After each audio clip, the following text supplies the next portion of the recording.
रात की कसम जब वो छा जाए और दिन की कसम जब वो रोशन हो जाए, और उस जात की कसम जिसने नर और मादा पैदा किए कि तुम लोगों की कोशिश तरह तरह की है।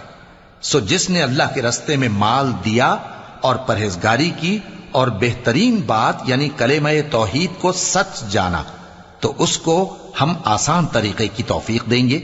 और जिसने बुख्ल किया और बेपरवाह बना रहा और बेहतरीन बात को झूठ समझा, तो हम उसे रफ्ता रफ्ता सख्ती में पहुंचा देंगे।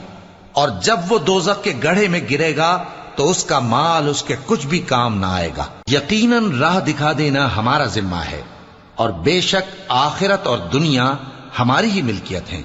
सो मैंने तुमको भड़कती आग से खबरदार कर दिया है। उसमें वही दाखिल होगा जो बड़ा बदबख्त है, जिसने झुटलाया और मुंह फेरा, और जो बड़ा परहेजगार है वो उस